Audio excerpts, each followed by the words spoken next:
Selamat datang di channel Simar Imam. Sembari mendengarkan tinggalkan like dan komentarnya bosku. Jangan lupa pasang headset kalian. Siapkan kopi dan camilan. Lupakan pahitnya kehidupan. Mari kita dengarkan sambil rebahan. Bab 996. Luo Yao menjelaskan, kami mendapat kabar bahwa saudara laki-laki Chen Feng, Chen Tianming, mengundang Chen Feng untuk kembali ke keluarga Chen untuk reuni beberapa hari yang lalu, dan Chen Feng telah setuju. Dengan amarah Chen Feng, dia tidak akan pernah menghancurkannya berjanji.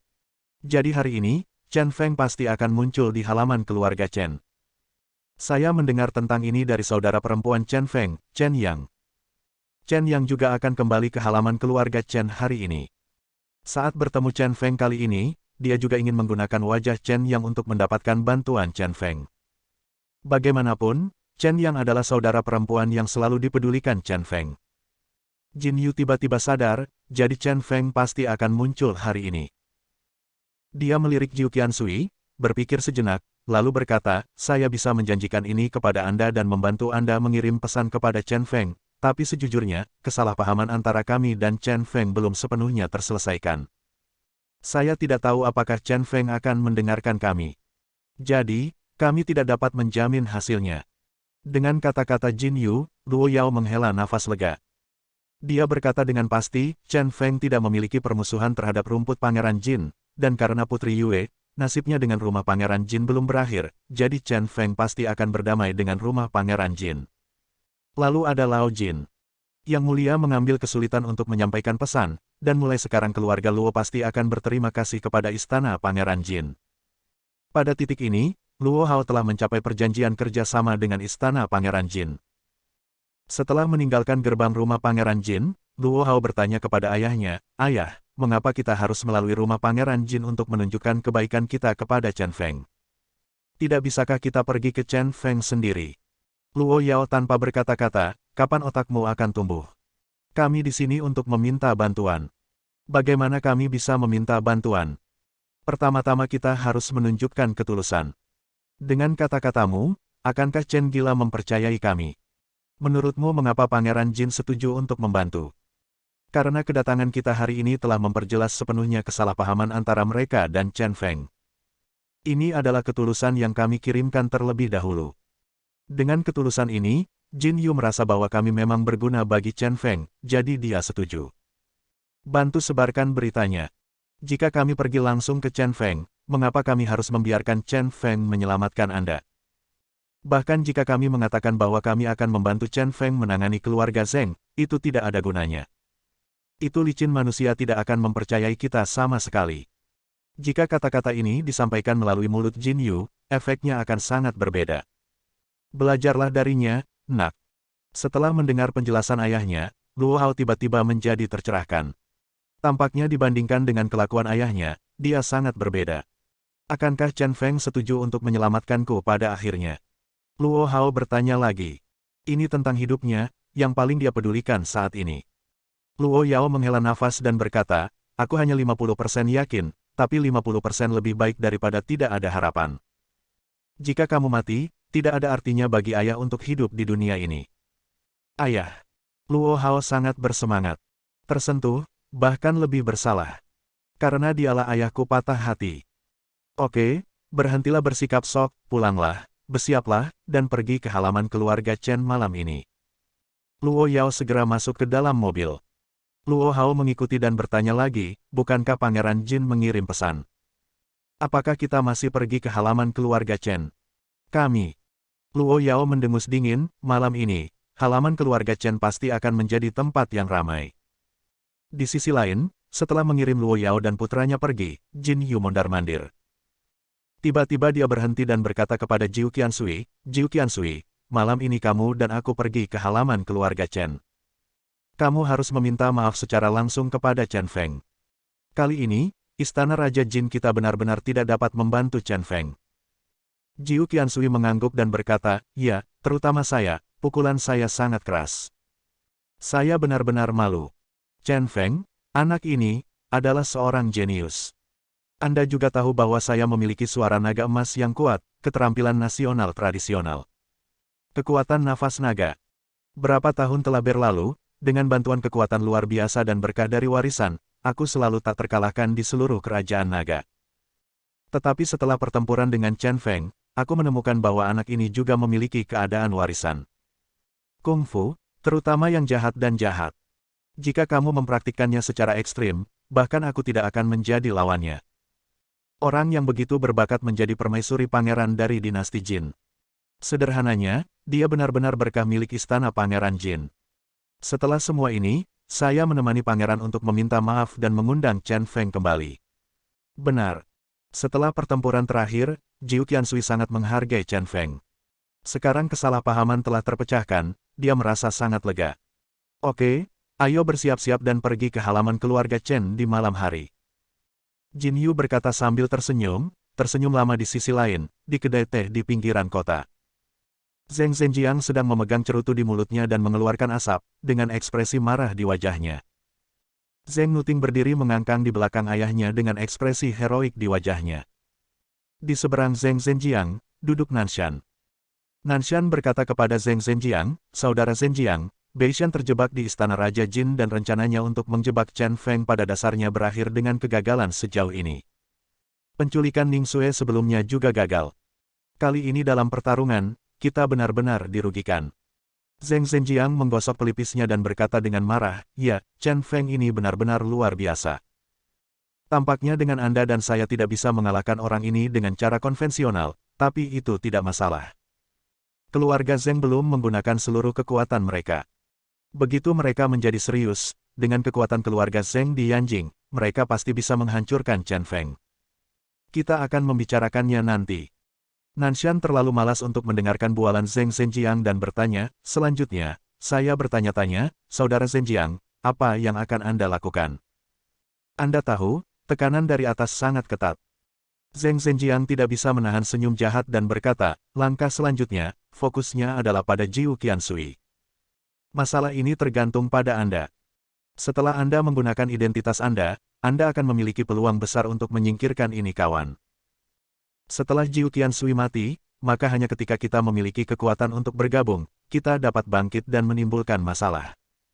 Adapun Chen Feng, jalan buntu saja dengannya untuk saat ini. Malam ini, Chen Feng akan kembali ke halaman keluarga Chen. Saya akan memanggil orang-orang dari keluarga Luo dan keluarga Hua untuk menonton kesenangan itu. Ini pertunjukan yang bagus. Anda tahu, Chen Crazy sangat membenci Chen Tianming. Pertemuan antara dua orang ini pasti sangat menarik." Nanshan mengangguk dan berkata dengan menyesal, "Tapi aku tidak bisa melihat pemandangan ini lagi." Ngomong-ngomong, bukankah pangeran selalu ingin mendapatkan seni bela diri nasional untuk putranya dari tubuh Jiu Qiansui? Jika Zheng Nuting menguasai seni bela diri nasional, dia pasti akan menjadi blockbuster dan melampaui Chen Feng dalam satu gerakan. Zheng Zhenjiang kemudian tersenyum dan berkata, "Lalu di sana adalah Tuan Lao Nanshan." Zheng Nuting juga meringkuk di sudut mulutnya, mengatakan bahwa mewariskan prestasi nasional adalah apa yang dia impikan. Bab 997. Di jalan belakang Yanjing yang elegan, terdapat bangunan kuno di kedua sisinya. Di antaranya, banyak terdapat halaman rumah tua yang masih terawat baik. Salah satunya adalah rumah yang diberikan negara kepada keluarga Chen sebagai hadiah berdirinya Republik Rakyat Tiongkok untuk memberi penghargaan kepada Chen Gong atas eksploitasi militernya. Berdiri di depan pintu merah yang familiar, hati Chen Feng sangat sulit untuk ditenangkan. Disinilah dia dibesarkan. Suatu ketika, dia juga menyebut tempat ini sebagai rumahnya. Tapi sekarang, saya hanya bisa masuk ke rumah tua ini lagi sebagai tamu. Orang gila, ayo pergi. Chen Feng telah berdiri di gerbang selama lebih dari 10 menit. Jin Yinyu tidak tahan lagi, jadi dia mendesaknya. Chen Feng tersenyum dan mengangguk, tanpa sadar menegakkan tubuhnya. Kemudian dia membawa Jin Yinyu ke pintu dan mengklik pengetuk yang dikenalnya. Bang bang bang. Bahkan ketukan di pintu pun terdengar begitu familiar. Tapi sebelumnya, dialah yang membukakan pintu. Tapi sekarang, dia telah menjadi orang luar yang mengetuk pintu. Berderit. Pintu terbuka. Tuan muda kedua, Anda kembali. Seorang lelaki tua berambut putih begitu bersemangat saat melihat Chen Feng. Dia menatap Chen Feng, matanya yang keriput hampir dipenuhi kelembapan. Paman Lin, lama tidak bertemu. Setelah tenang, Chen Feng menyapa Paman Lin sambil tersenyum. Pria tua berwajah lembut ini adalah pengurus rumah tangga keluarga Chen dan telah menyaksikannya tumbuh dewasa. Hanya dalam 3 tahun, Lin Bo tampaknya telah bertambah tua. Rambutku berubah dari abu-abu menjadi putih seluruhnya. Tuan muda kedua, silakan masuk dengan cepat. Tuan, tuan tertua, dan nona muda semuanya menunggu Anda. Ngomong-ngomong, masih ada lagi. Di akhir kalimat, Paman Lin berhenti berbicara dan tersenyum canggung. Senyuman yang memalukan membuat Chen Feng merasa tersumbat di hatinya. Karena dia tahu orang terakhir yang dibicarakan Lin Bo adalah Bai Xian. Memasuki halaman, semuanya tampak sangat familiar. Halamannya berbentuk persegi, dan rumah-rumah di sekitarnya juga berbentuk persegi dan persegi. Pepohonan di halaman masih sama seperti dulu. Terutama pohon kenari yang tumbuh menjadi pohon berleher bengkok karena terlalu sering diinjaknya saat masih kecil. Yi Wei telah berada di keluarga Chen selama sisa hidupnya. Kelilingi koridor, pergi ke pintu kedua di sisi berlawanan, dan masuk ke halaman belakang. Tiba-tiba, sebuah taman besar yang elegan terbuka. Di tengah taman terdapat pendopo. Saat ini, banyak wajah familiar muncul di hadapannya. Xiao Feng, kamu di sini. Seorang lelaki tua berusia 50-an berdiri dengan penuh semangat. Orang ini adalah Chen Ruiying, yang selalu dipanggil ayah sebelumnya oleh Chen Feng. Seorang lelaki tua yang baik tanpa kemampuan hebat. Namun mengandalkan latar belakang keluarga Chen, dia enggan duduk di posisi kosong di Yanjing. Namun secara keseluruhan status dan kualifikasinya masih bagus. Dalam hidup ini, saya tidak memiliki keberanian, tetapi saya telah melakukan sesuatu yang menggemparkan. Yaitu mengadakan konferensi pers khusus untuk menjelaskan bahwa putranya Chen Feng tidak memiliki hubungan darah dengannya. Dan, Chen Feng diusir dari keluarga Chen. Lama tidak bertemu, Paman Chen. Teriak Chen Feng sambil berjalan pergi. 3 kata, Paman Chen, tiba-tiba membuat hati Chen Ruoying sakit.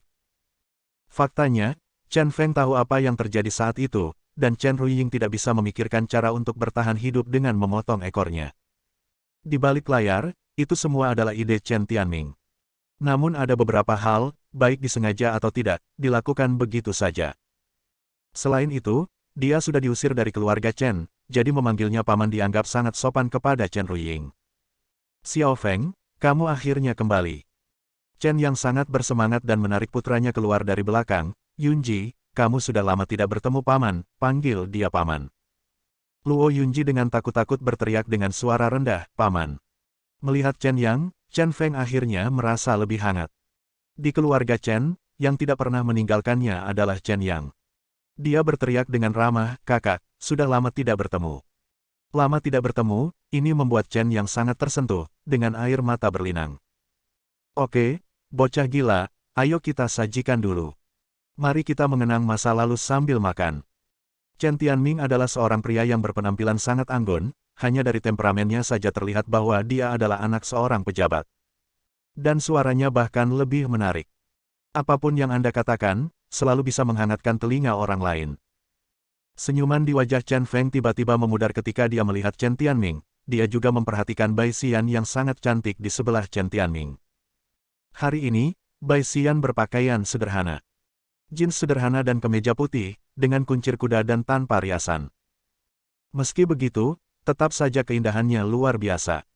Pada saat itu, Chen Feng tanpa sadar meraih tangan Jin Yinyu dan berjalan melewati taman menuju pavilion. Dia melihat hidangan lezat di atas meja dan berkata sambil tersenyum, makanannya enak, setidaknya lebih enak daripada makanan di penjara. Begitu dia mengatakan ini, suasana yang sudah canggung menjadi semakin menyedihkan. Makna kalimat tersebut jelas, yakni ia mendekam di penjara selama 3 tahun. Setelah meninggalkannya, keluarga Chen masih menjalani kehidupan bahagia. Xiao Feng, jangan bicara tentang masa lalu. Mari kita makan bersama keluarga dulu. Ngomong-ngomong, ini temanmu, kan? Chen Tianming sibuk berusaha memuluskan segalanya, mengganti topik pembicaraan, dan bertanya tentang Jin Yinyu. Mendengar ini, Chen Feng tidak memperkenalkan Jin Yinyu. Sebaliknya, dia mencibir dan berkata, sebuah keluarga. Dari mana sebuah keluarga berasal? Mundur selangkah dan katakan, keluarga macam apa dia? Dia mengangkat jari telunjuk kanannya dan menunjuk langsung ke Bai Xian. Bai Xian tercengang, matanya yang indah berkedip tak berdaya. Itu bahkan lebih memalukan dan saya tidak tahu di mana saya berada. Mendengar ini, Ekspresi Chen Tianming juga sedikit berubah. Dia menundukkan kepalanya dan berkata dengan sungguh-sungguh, aku sudah memberitahumu di telepon bahwa Xian dan aku akan segera bertunangan. Dia sekarang setengah dari keluarga Chen. Saat dia mengatakan itu, dia mengulurkan tangannya, dan tarik Bai Xian.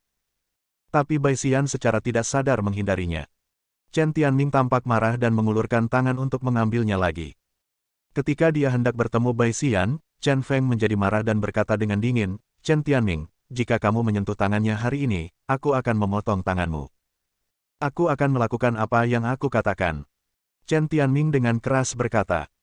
Dia mengangkat tangannya kepala dan berhenti dengan tangan kanannya. Wajahnya jelek, tapi dia tidak berani bergerak. Namun saat ini, Bai Xian melangkah maju dan berinisiatif memegang lengannya. Pada saat itu, kemarahan Chen Feng yang tertahan tidak dapat lagi ditahan. Hanya berdiri di sana, terdengar ledakan, dan sebuah lubang terbuka di tanah di bawahnya.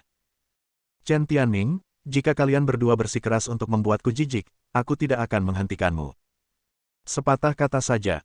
Aku akan menggunakan pisau untuk mengikis tempat kalian berdua saling bersentuhan. Chen Feng bisa melepaskan wanita manapun yang tidak mencintainya. Tapi Bai Xian tidak bisa melakukannya, dan dia masih bersama Chen Tianming. Wajah Chen Tianming menjadi semakin jelek, tapi dia tidak mengatakan apa-apa lagi. Bai Xian, yang selalu tegang, tiba-tiba tersenyum dan berkata, aku mau ke kamar mandi. Dia segera pergi dan menghilang ke taman. Dan di kamar mandi, melihat dirinya di cermin, dia menekan dadanya dengan tangan kanannya dan menangis tak terkendali. Saudara Chen, hatiku sangat sakit. Sungguh sakit. Aku tidak tahan lagi. Bab 998. Hal yang paling menyakitkan di dunia adalah hidup adalah sebuah drama. Wajah yang memakainya sedang tersenyum. Dalam hatiku yang sebenarnya, air mata telah berubah menjadi hujan. Bagi Bai Xian, adegan ini mungkin memakan waktu seumur hidup. Karena berlangsung seumur hidup, apakah perlu dibedakan dengan jelas antara apa itu drama dan kehidupan nyata? Setiap malam, dia hanya bisa tertidur dengan meminum obat tidur. Hanya dalam mimpi, kadang-kadang, dia bisa melihat Chen Feng tersenyum padanya. Hanya dalam mimpi dan kadang-kadang seseorang dapat mendengar Chen Feng memeluknya dan berbisik kepadanya, Xian, aku di sini, aku selalu di sini. Rasa sakitnya seperti racun yang menembus usus, dan mimpi itu seindah pelangi di langit. Berapa kali, secara impulsif, mengisi satu tutup penuh pil. Saya ingin meminumnya dan tidur selamanya, tidak pernah bangun lagi. Mungkin, seperti itu, Anda akan mendapat mimpi yang tidak perlu Anda bangun lagi. Seorang gadis kecil memiringkan kepalanya dan menatap langit dengan mata jernih, dia telah bermimpi seumur hidup. Namun, meski rasa sakitnya seperti api penyucian, dia hanya bisa memilih untuk menanggungnya. Karena hanya dengan hidup suatu saat kita bisa melihat kembali lelaki tercinta, berseragam militer, melangkah ke puncak kehidupan kembali, menghadap langit penuh warna. Mengangkat kepalanya, orang di cermin tersenyum. Senyumnya indah. Jadi, Bai Xian berbalik dan meninggalkan kamar mandi. Pergi melalui taman dan kembali ke pavilion.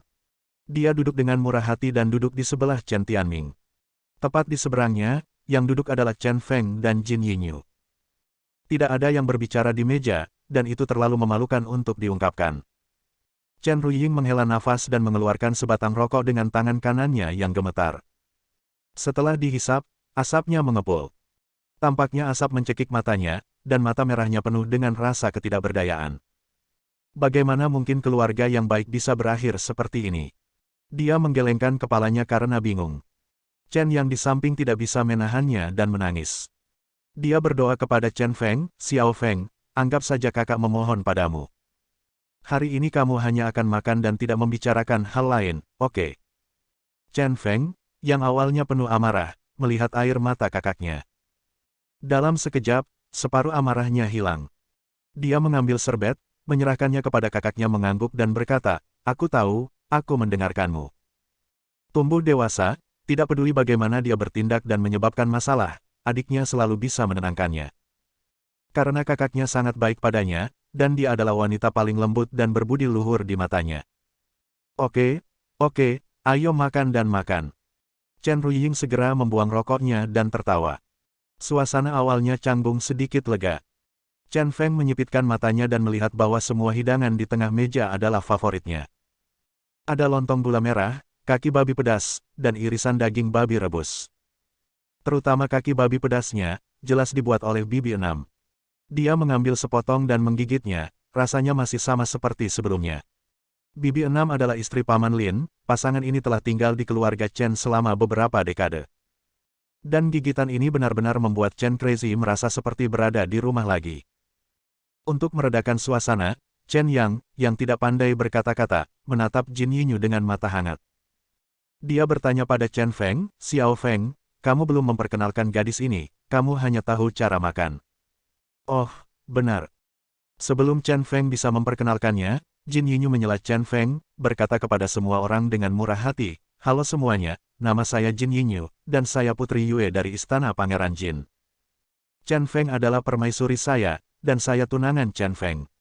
Dapat dilihat bahwa Chen Feng dan Chen Tianming ada beberapa ketidakcocokan. Dan dia tentu saja ingin memberi Chen Feng platform dan meningkatkan status Chen Feng. Chen Tianming menjadi tenang setelah mendengar identitas Jin Yinyu. Meskipun Bai Xian tertegun sejenak, dia benar-benar menyembunyikan emosinya. "Saya hanya merasa sedikit emosional karena Chen Feng sekarang memiliki banyak pengalaman emosional." Orang yang paling terkejut tidak diragukan lagi adalah Chen Ruying. Dia hanya mendengar tentang keberadaan rumah Pangeran Jin, tetapi dia tidak menyangka bahwa Chen Feng dan putri dari rumah Pangeran Jin akan benar-benar berkumpul. Kalian pasti tahu kalau Istana Raja Jin adalah satu-satunya di Kerajaan Naga yang berani mengaku sebagai keluarga kerajaan. Ribuan pengikut, sangat kuat dan berpengaruh. Sampai batas tertentu, ini merupakan dukungan spiritual dari semua keturunan dinasti Manchukuo. Dia dengan gembira berkata kepada Jin Yinyu, "Ternyata itu Putri Yue. Kami tidak tahu kamu akan datang. Kami sedang terburu-buru. Makan makanan, makan makanan." Jin Yinyu lembut dan murah hati. Sejujurnya, hidangan keluarga Chen cukup cocok untuknya. Saat Chen yang sedang mengambilkan makanan untuk putranya, dia berkata dengan gembira, "Xiao Feng sangat cerdas. Putri Yue cantik dan memiliki temperamen yang sangat elegan. Suasananya santai. Rasanya seperti Chen Feng membawa pacarnya ke rumahnya untuk pertama kalinya." Pada saat ini, Lin Bo berlari mendekat dan berkata kepada Chen Ruying, "Tuan, banyak orang dari keluarga Zheng, keluarga Luo, dan keluarga Hua datang menemui Tuan. Kalau begitu mengapa Anda tidak segera mengundang saya?" Chen Ruying langsung berdiri. Masing-masing dari tiga keluarga besar ini lebih kuat dari keluarga Chen saat ini. Ketika dia datang ke rumah Chen pada saat yang sama, dia benar-benar terkejut dengan pertempuran besar tersebut. "Tidak, kita sudah masuk." Teriakan datang dari kejauhan, dan ada 7 orang berjalan ke taman. Pemimpinnya tak lain adalah Zheng Zhenjiang, ditemani Zheng Nuting dan Zheng Shaoyan. Setelah itu, Luo Yao bersama putranya Luo Hao. Yang terakhir berjalan adalah Hua Fengyang dan ayahnya Hua Sikun. "Hei, sepertinya kita datang secara kebetulan. Keluarga Chen sedang menjamu tamu hari ini." Kakak laki-laki Ruying sangat bernostalgia. "Apakah anjing hilang yang diusir dari rumah telah dibawa kembali?" Zheng Zhenjiang berkata dengan cerutu di tangannya, mulut tersenyum agak arogan. Mendengar ini, Chen Ruying bingung dan berada dalam dilema, sibuk menjelaskan, "Tidak, saudara Zhenjiang, kami baru saja makan." Karakter pengecutnya membuatnya membenci dirinya sendiri. "Tapi demi keluarga Chen, saya hanya bisa mengatakan hal seperti itu di luar keinginan saya." Adapun Chen Feng, wajahnya tiba-tiba menjadi gelap setelah mendengar kata-kata provokatif Zheng Zhenjiang. Kemarahan yang akhirnya dia tekan tiba-tiba melonjak lagi. Dia menyipitkan matanya sedikit, memandang Zheng Zhenjiang dengan jijik, dan mencibir, "Menurutku dia siapa?" Ternyata itu adalah anak haram Zheng Rong, Zheng Zhenjiang. Seorang pria yang telah hidup lebih dari 50 tahun berpikir bahwa dia adalah anak haram.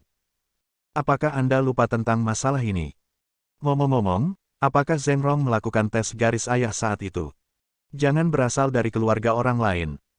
Meskipun Zheng Zhenjiang adalah pria yang kejam, hidupnya pengalaman selalu menjadi noda dalam hidupnya. Dikatakan bahwa Zheng Rong sedang bermain-main di luar dan menimbulkan masalah. Suatu hari, seorang wanita datang ke keluarga Zheng bersama seorang anak laki-laki berusia 4 tahun, mengatakan bahwa dia adalah wanita Zheng Rong. Dengan cara ini, insiden memalukan keluarga Zheng terungkap. Awalnya, keluarga Zheng menggunakan banyak koneksi untuk menekan opini publik. Suatu kebetulan saat itu istri Zheng Rong jatuh sakit dan meninggal. Sederhananya, Zheng Rong menikahi wanita ini secara langsung dan mengenali putranya. Putranya tidak lain adalah Zheng Zhenjiang. Peristiwa masa lalu ini sudah lama sekali terjadi.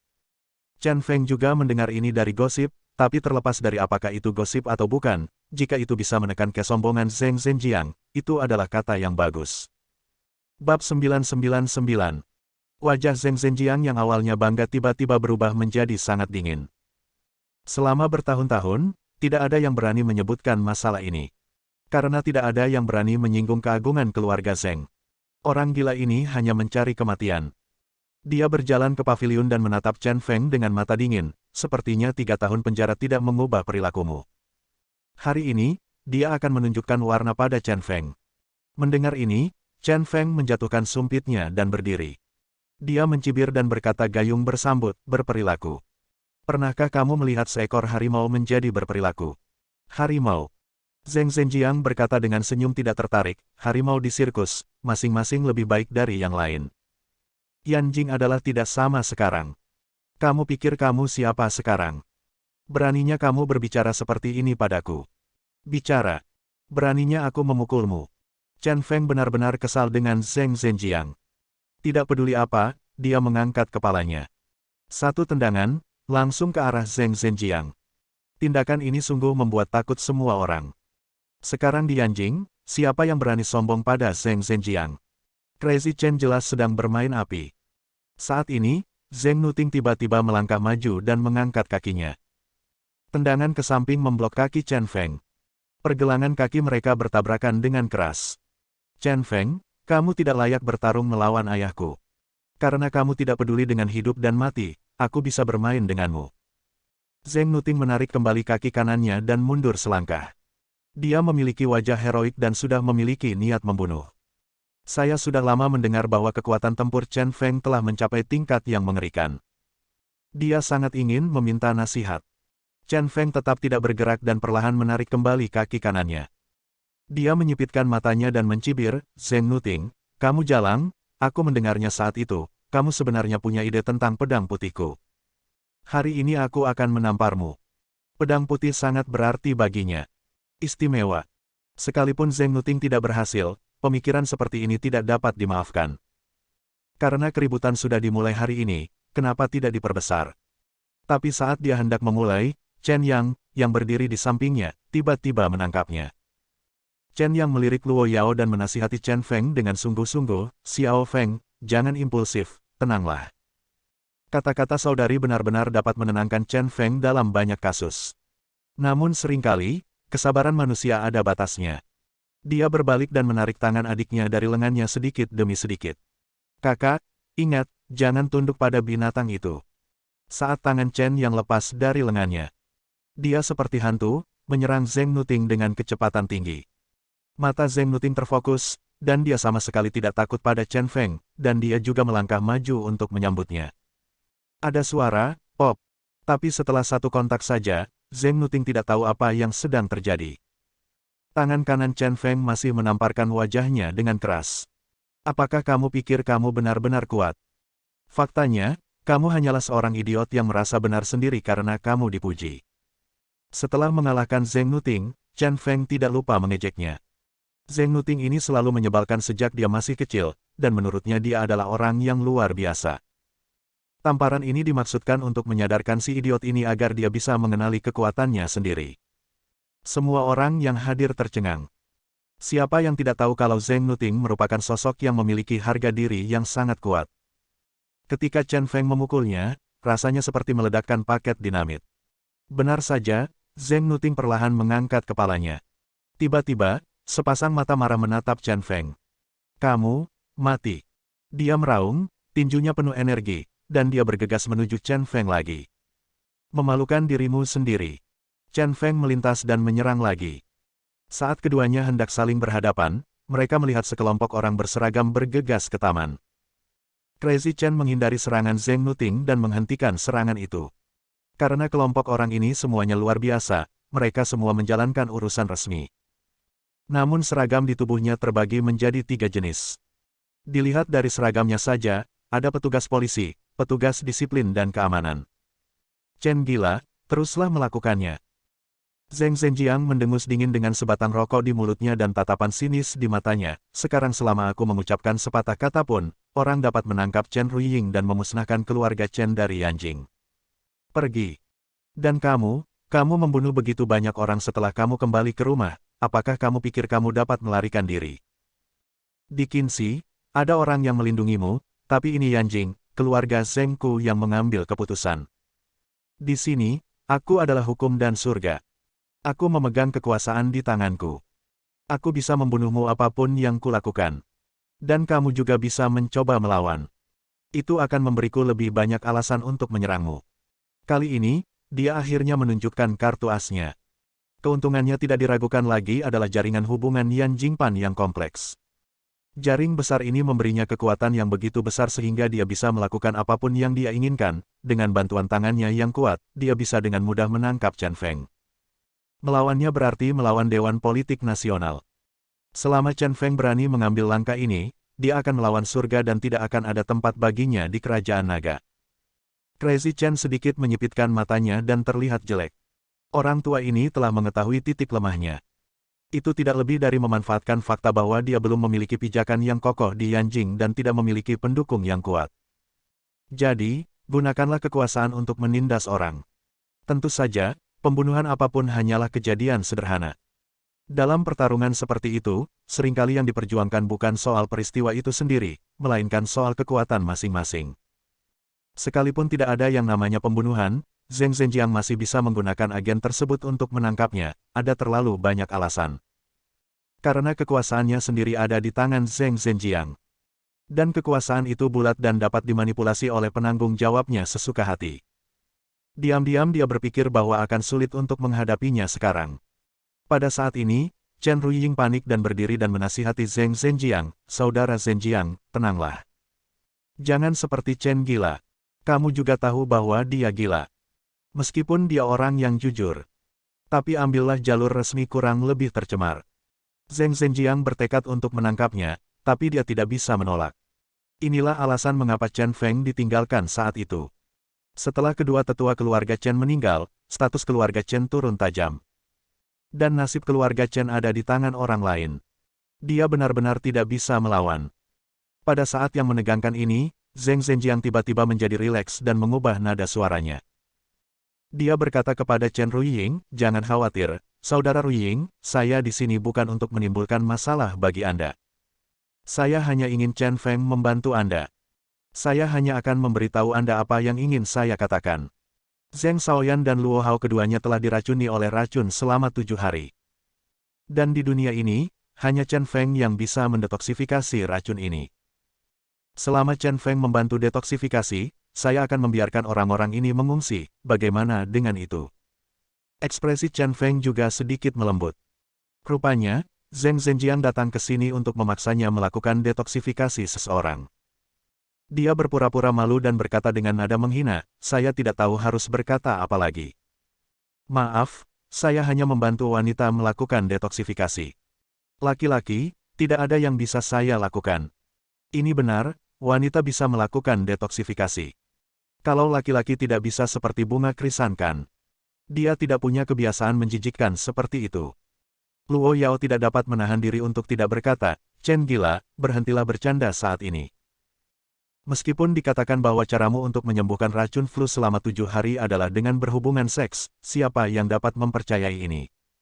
Kamu harus memiliki penawarnya. Jika Anda membantu saya mendetoksifikasi Luo Hao, saya, keluarga Luo, tidak akan pernah menimbulkan masalah lagi bagi Anda." Terlepas dari apakah Istana Pangeran Jin mengirimkan pesan untuknya atau tidak, dia sendiri harus memperjelas posisinya. Bab 1000. Permohonan belas kasihan Luo Yao membuat otak Chen Feng berkedip.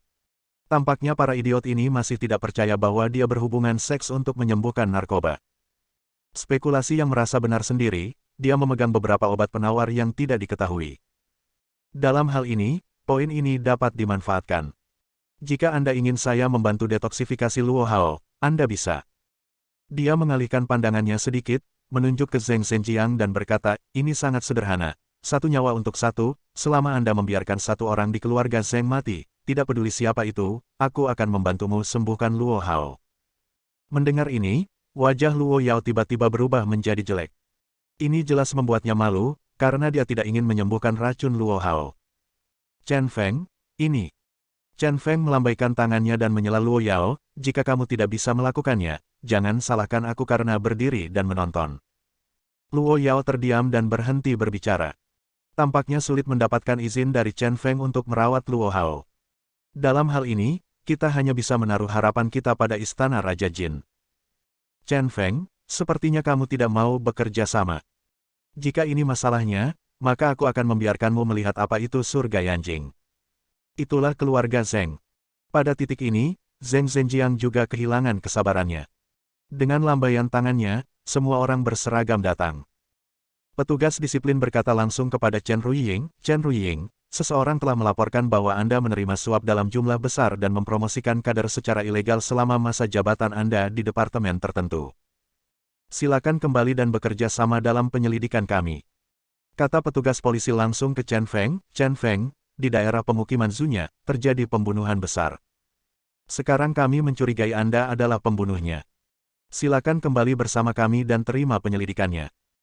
Petugas keamanan juga berkata kepada Chen Feng, "Chen Feng, kami telah menerima perwakilan dari kedutaan besar banyak negara dan mencurigai Anda dan kekuatan jahat dari banyak negara telah bersatu untuk melemahkan supremasi hukum setempat.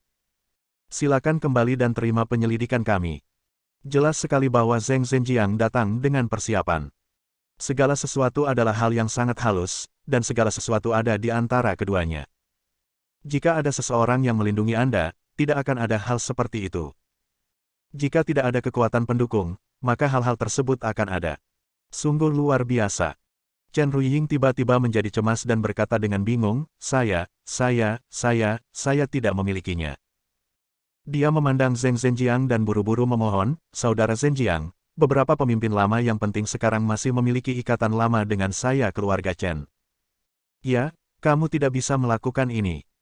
Yang disebut hubungan lama sebenarnya adalah hubungan antara dua orang tua keluarga Chen yang sudah meninggal. Tapi dia juga tahu bahwa sejak kedua lelaki tua itu pergi, generasi muda seperti mereka tidak layak disebut di mata orang-orang besar. Tidak mungkin. Jika kamu ingin menghindari bencana ini hari ini, kamu harus meminta Chen Feng angkat bicara dan menyelamatkan kedua orang ini. Mari kita lupakan masalah hari ini. Jika kamu tidak menyelamatkan, kamu sudah tahu konsekuensinya. Mengenai apa yang dikatakan Chen Ruiying, Zheng Zhenjiang tidak memberikan ekspresi apapun padanya. Terus terang, status keluarga Zheng kini jauh lebih besar dibandingkan dengan orang-orang tua yang mundur ke belakang layar. Chen Ruiying, yang bingung, menarik Chen Yang. Chen Yang segera mengerti maksud ayahnya, memintanya untuk membujuk Chen Feng. Dia berpikir dalam benaknya bahwa jika dia benar-benar terus melawan keluarga Zheng, Chen Feng sendiri akan terjebak. Jadi, dia berbisik kepada Chen Feng, "Xiao Feng, demi situasi keseluruhan, lupakan saja. Ayah sudah tua. Jika dia dikurung, dia tidak akan aman di masa tuanya." Chen Feng tiba-tiba tersenyum dan berkata dengan sangat kejam, "Paman Chen lah yang mengusir saya dari keluarga Chen saat itu. Sekarang dia dalam masalah, apa hubungannya dengan saya? Sejujurnya, saya harus berterima kasih kepada Zheng Zhenjiang karena telah membantu saya balas dendam." "Tidak, adik gila. Aku juga tidak ingin kamu dibawa pergi," kata Chen Yang lagi. Chen Feng tidak menganggapnya serius, tapi melirik ke arah Chen Tianming. Dia sangat terkejut karena Chen Tianming hari ini sedikit berbeda dari sebelumnya. Situasi di lapangan saat ini juga agak aneh. Tampaknya semuanya berputar di sekitar Chen Tianming. Bahkan jika Zheng Zhenjiang benar-benar ingin mengancam keluarga Chen, dia harus membawa masuk Chen Tianming. "Mengapa Anda hanya berbicara tentang Chen Ruiying yang tidak penting dan tidak melakukan kesalahan apapun pada Chen Tianming?" Dan Chen Tianming juga terkejut, dia sudah lama tidak mengucapkan sepatah kata pun, seperti orang bisu. Sejujurnya, ini membuatnya sedikit bingung. Melihat Chen Feng terganggu, Zheng Zhenjiang kehilangan kesabarannya dan mendengus dingin, "Sepertinya kita tidak bisa mencapai kesepakatan, jadi ayo kita lakukan." Personil berseragam dari ketiga pihak semuanya melangkah maju untuk menyerang Chen Ruiying dan Chen Feng, "Ambil tindakan." "Tunggu sebentar." Pada saat ini, Jin Yinyu tidak tahan lagi dan berteriak keras. Dia berdiri di samping Chen Feng dan berkata kepada Zheng Zhenjiang, "Saya Jin Yinyu dari Istana Raja Jin. Saya tidak peduli siapa Anda tidak diperbolehkan menyentuh Chen Feng." Zheng Zhenjiang tidak bisa menahan tawa, ternyata itu adalah Putri Yue. Kenapa kamu masih bersama penjahat tercela seperti Chen Feng ini? Dia adalah binatang buas yang berbohong kepadamu. Aku lebih tahu dari siapapun apakah Chen Feng berbohong kepadaku, aku tidak membutuhkanmu untuk mengatakannya. Jin Yinyu juga memiliki seorang raja. Dengan suasana yang kuat, dia berkata dengan sangat tegas, jika kamu berani menyentuh Chen Gila, kamu akan melawan istana Pangeran Jin. Pikirkan baik-baik dan jangan tembak kakimu sendiri. Chen Feng mengangguk penuh semangat ke samping, senang rasanya makan nasi lembut. Zheng Zhenjiang tertawa dan berkata, maaf, Putri Yue, kamu masih bayi, kamu tidak bisa mewakili rumah Pangeran Jin, dan aku tidak perlu memberimu wajah. Mungkin, Pangeran Jin datang ke sini secara langsung, aku mungkin masih sedikit waspada. Tapi, Pangeran Jin sekarang sangat membenci Chen Feng sehingga dia tidak mau datang. Siapa bilang aku tidak akan datang? Pada saat ini, suara lembut Jin Yu terdengar dari detik pintu. Jin Yu dan Jiu Qiansui terlihat berjalan perlahan menuju paviliun bersama. Dengan cara ini, Zheng Zhenjiang benar-benar ditampar wajahnya. Ama. Jin Yinyu sangat senang, berlari ke depan dan meraih lengan Jin Yu. Jin Yu merasa lega melihat putrinya baik-baik saja. Dia membawa putrinya dan melangkah maju, wajahnya yang selalu lembut juga dipenuhi amarah. Zheng Zhenjiang, kamu memiliki kekuasaan resmi yang begitu besar. Sejauh yang saya tahu, ketiga departemen ini tidak berada di bawah kepemimpinanmu, lalu apa yang kamu mau lakukan dengan memanggil orang-orang ini ke keluarga Chen? Zheng Zhenjiang tidak bisa menahan cemberut, menatap Jin Yu, sepertinya dia telah berdamai dengan Chen Feng. Dengan cara ini, jika ada emas dan batu giok, dia tidak bisa menutupi langit hanya dengan satu tangan. Chen Feng, aku benar-benar tidak tahu harus berkata apa. Aku minta maaf padamu. Ini semua salahku karena diprovokasi oleh pengkhianat. Kuharap kamu tidak mempedulikannya. Denganku di sini hari ini, beberapa orang tidak bisa membantu tapi lakukan apapun yang mereka mau. Ini Yanjing, ini kerajaan naga. Tidak ada yang bisa menutupi langit dengan satu tangan. Sikap Jin Yu tulus, sepenuhnya merendahkan sikapnya dan meminta maaf kepada Chen Feng. Di belakangnya, Jiu Qiansui dengan aura heroik menghadap Chen Feng dan memberi hormat dengan tinjunya. Chen Feng, saya di sini untuk meminta maaf kepada Anda. Hari itu semua salah saya karena bersikap impulsif. Chen Feng merasakan sebuah pemikiran di dalam hatinya. Dia buru-buru berkata, Pangeran Jin, Jiu Qiansui, kamu tidak boleh melakukan ini. Ini benar-benar mempermalukan anak itu. Selama kamu menjernihkan kesalahpahaman anak itu, maka tidak perlu untuk mengatakan hal lain. Sejujurnya, akhir-akhir ini, banyak yang merajuk. Tapi Jin Yu dan Jiu Qiansui juga diprovokasi oleh pengkhianat, jadi dia tidak perlu bersikap kasar dan tidak kenal ampun. Selain itu, sekarang dibutuhkan seseorang untuk bersaing dengan Zheng Zhenjiang. Identitas Jin Yu tepat. Setelah berbulan-bulan akhirnya sampai juga 1000 bab. Terima kasih, sudah setia menemani bosku. Bersambung. Nantikan bab selanjutnya bosku.